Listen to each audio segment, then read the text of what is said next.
In this concluding section of Book 6, we have just heard Anna's speech, having seen her sister lying on the funeral pyre, now having killed herself or having stabbed herself, and she's in the process of dying.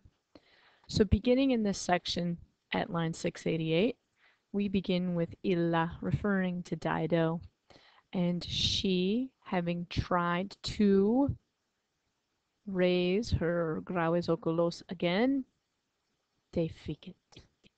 In fixum vulnus is the subject of stridet sub pectore.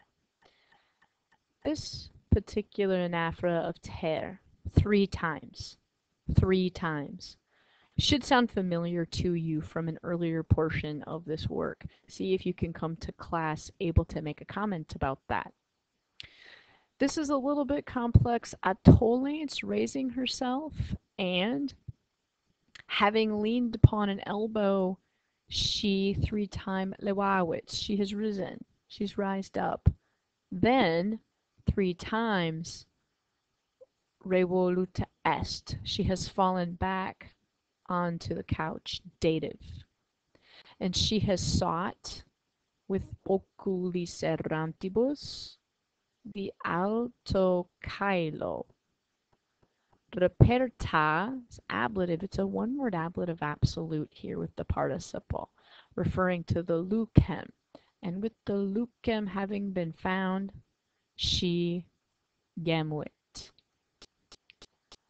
This really concludes the first bit of this particular assignment. It breaks itself down into 2 additional chunks, labeled thusly. So now we make a transition with tum into talking about Juno. And typically we see a different deity described as omnipotens, but this time who is? It's Juno. Having pitied the longum dolorem and the difficult orbitus, Juno sends Iris from this place, and the ablative there implies it as motion from. She sent Iris quae plus a subjunctive. And can you recall specifically which type of subjunctive relative clause this is? Please come ready to make a comment on that. And here we see through our narrator an explanation further of the fate that Dido here has suffered. It is nec fato, nor is it with a merita morte that Dido has died, but misera ante diem, and suddenly subito enraged with a furore.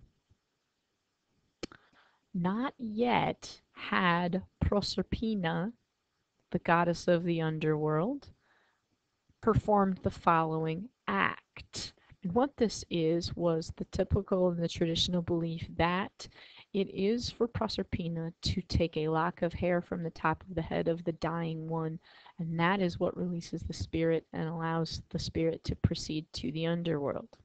So this had not happened yet. Therefore, not Proserpina doing this, but instead Iris comes to do this. She's described as Roskida, and she goes per caelum with croceis pennis. It's a beautiful image.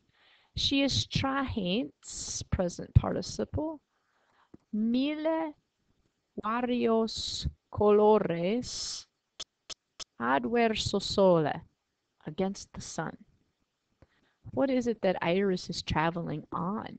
What is Iris's vehicle? Please have a comment ready for that in class.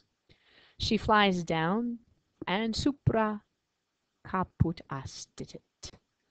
The language then in the last section here is ceremonial as well. Hunc sacrum, those 2 adjectives seem to be still looking for a noun. That noun is the masculine crinem, referring to this lock of hair. So the verbs here are ferro and solvo in the first person singular. Having been ordered, I bring hanc sacrum crinem. to Diti, to the god of the underworld, to Dis. And Sol Wo Te from Isto Corpora, and these two will go together. Okay.